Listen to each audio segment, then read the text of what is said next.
For over 30 years, I consumed a lot of sports in my lifetime. I consumed a lot of the mainstream baseball, football, basketball, and hockey.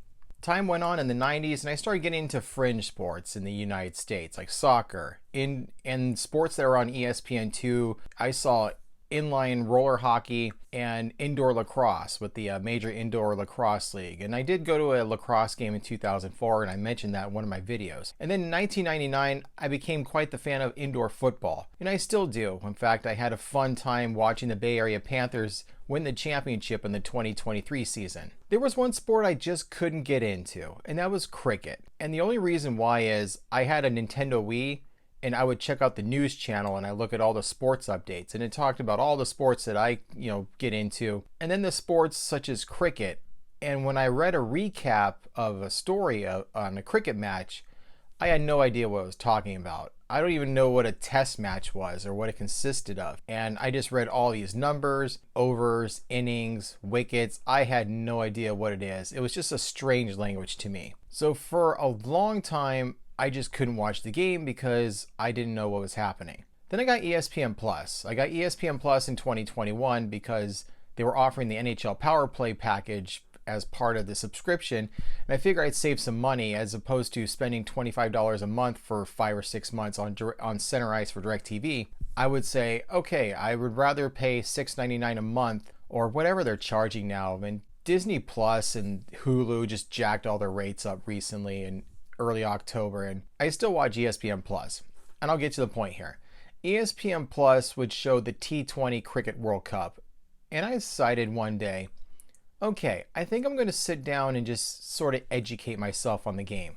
So I sat down and watched highlight packages. They ran about 15 to 20 minutes long, and I was sort of getting it. I thought, all right, if it hits this rope, it's 4 runs. If they hit it over the rope, it's 6 runs. A wicket was called an out. So I slowly was starting to learn the game. It was still foreign to me, but I was slowly starting to learn it. One good educational tool of sports you're not familiar with are video games. And I have a Nintendo Switch, and they did have cricket games for it. The Big Ant Studio made Cricket 19, and then they made Cricket 22. And the Big Bash League has some kind of arcadey-like cricket game. So I got 19 and 22. And that's when I really started to learn the game. I started learning what a dot ball was, what an over consisted of, 6 legal delivery, how you hit a 4, how do you hit a 6, what's a wicket, that's an out, what's a bowler, what are the batters. So I was slowly starting to learn all the little terminologies. And lately in the last 6 months, I was starting to get the concept of leg side and offside. I got to learn the sport further by sitting down and watching. Now, the first league I watched on ESPN Plus was the Dream 11 Super Smash, and that's out down in New Zealand,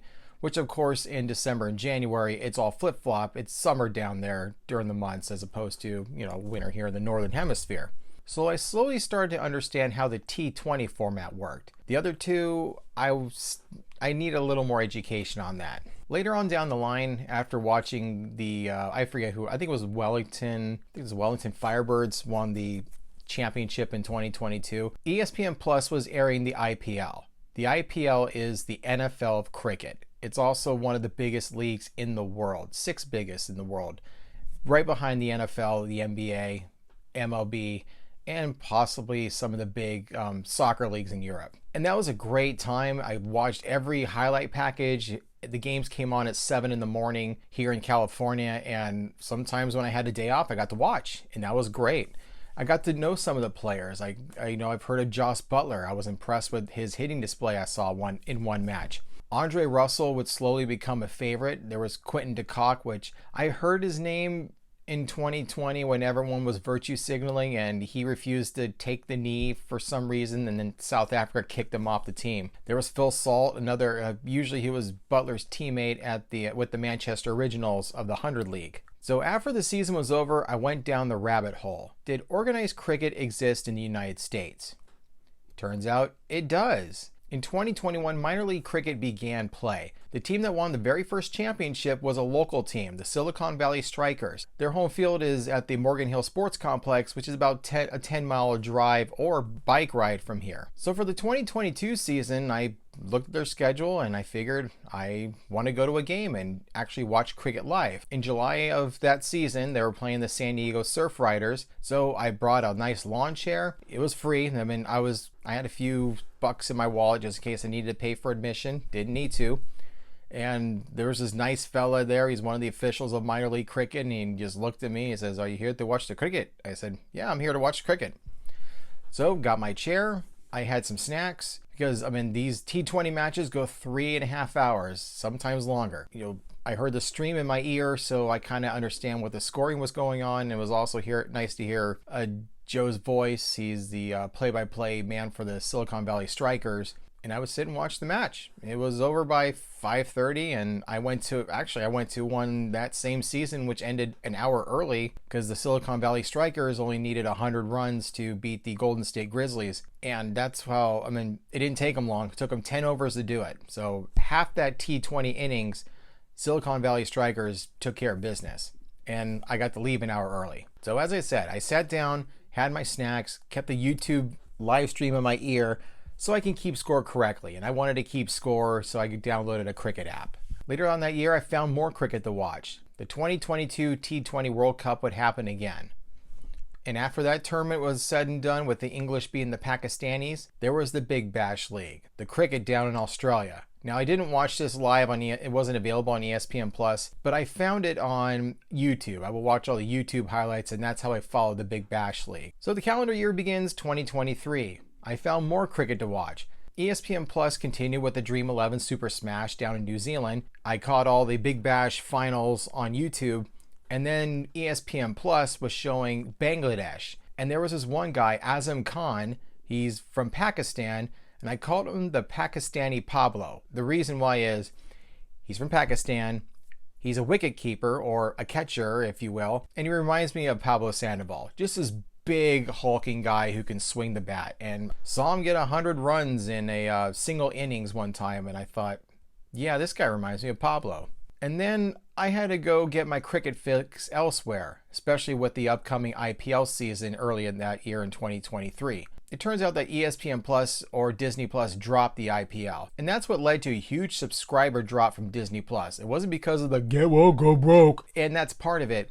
But a lot of people from India were canceling their Disney Plus subscriptions and going somewhere else so they can watch the Indian Premier League. So because of the fact that I had to go somewhere else to watch the IPL, that's when I got a Willow TV subscription. Willow TV is the best place to get your cricket fix. Anything you ever wanted, all cricket, all the time. When I watched the IPL for the 2023 tournament on Willow TV, I got to know some of the teams and actually enjoyed their atmosphere. I liked hearing the Hala Bol song from the Rajasthan Royals whenever they got a boundary or a wicket. I enjoyed watching Dre Russell for the Kolkata Knight Riders, just clobbering balls over the boundary. And one of my favorites is the Chennai Super Kings. The whistle Podu, where all over Chennai you hear the whistles. And I was glad to see that spirit come to America. After the IPL was over, I wanted more bang for my buck. So the English had their leagues. They had the Vitality T20 Blast, which is out of England, and they also had their 100 series. For the uninitiated, the 100 is a rather new cricket league. It started a couple years ago. It has 20 overs, but as opposed to 6 legal deliveries, there's 5, 100 balls per side. It went by really quick. And it had some of the stars that I'd see in other leagues, such as Joss Butler. And the Curran brothers were on the same team together. Finally, this past summer, it was for me to watch cricket in the United States.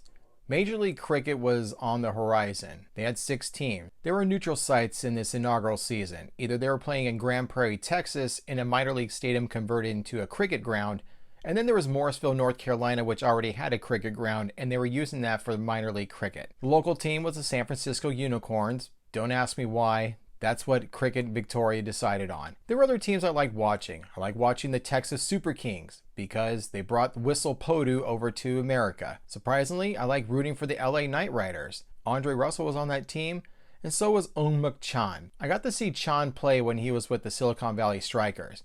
I actually got to sit with his wife and family while I watched them play a quarterfinal game against the Chicago Tigers in minor league cricket. Once the Mumbai Indians of New York won Major League Cricket, there were a few other T10 cricket formats down in Zimbabwe and United States that I kind of checked out very briefly but didn't really get into. Then another league started sometime in August. The Caribbean Premier League. That was a league of 6 teams from 6 island nations, from Jamaica, St. Kitts, Trinidad and Tobago.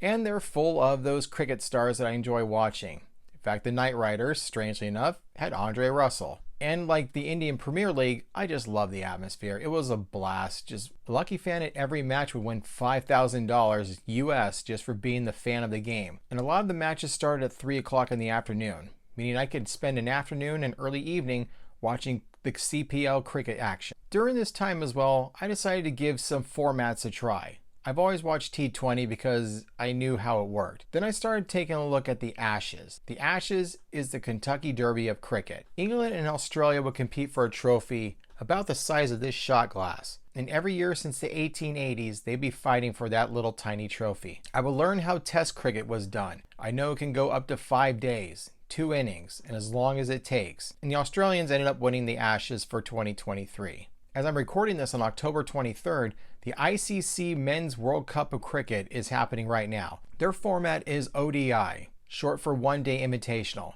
meaning it takes pretty much all day to play a match. One night there was a match that literally started around 9 o'clock at night here in California, and it literally went all night. Ended around 5:45 in the morning. It was between Netherlands and Sri Lanka. So I got to know the ODI format, and that was a lot of fun too. Wake up at midnight, can't sleep, put on some cricket on ESPN+. Cricket is a sport I've been watching a lot over the last 2 years, more than hockey. And I've been watching a lot of hockey over the last 30 years. There are a lot of things about this game that I appreciate over the last 2 years. I'm very impressed with the athleticism these players display. The fact that some of these guys catch line drives barehanded, the way they sacrifice their bodies so they can catch a wicket and make sure that ball does not hit the ground. The way that some of these outfielders play deep, the way they prevent a ball from going over the boundary and yet catching it in midair, batting it around, and making sure it stays in their hands so the batter is out. I love that athleticism. I would tell people that I watch cricket a lot and they ask me, what's that like? And I tell them, it's an earlier form of baseball. Pitchers are called bowlers. Umpires do exist. The players sit in a dugout. Home runs are 6 runs as opposed to 1 or maybe 4. And the batter can strike out in just 1 ball. Also, the batters will just keep hitting the ball until they're out, no matter what they do. Singles, dot balls, which means if they hit the ball, nothing happens. That's no runs. They hit boundaries, they go over the boundary. But when that batter drops a wicket, whether they hit the ball in the air, swing and miss and the ball hits the stumps, if a batter nicks a ball and it's caught in midair, grab some pine meat, grab some pine for the rest of the day.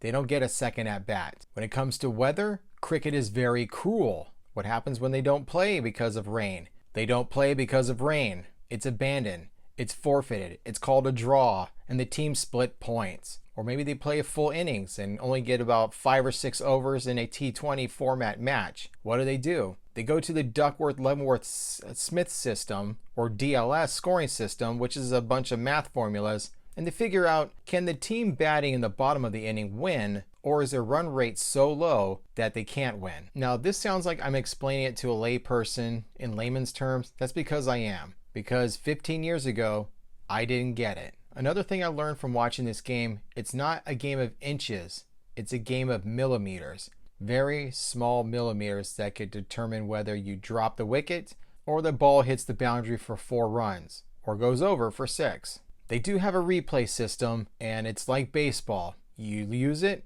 you don't win it, you lose it. And they do it for many things. Boundary checks and leg before wickets. Leg before wickets are, if a batter swings and misses, the ball bounces, hits them in the leg, they have to think 4th dimensionally. Would that ball hit the wickets? Is that ball in line where it'll hit the wickets and the batter's out if it didn't hit his leg? And if it is, it's like the equivalent of striking out looking. Ball hits the leg, would have hit the stumps, batter's out, you gotta go.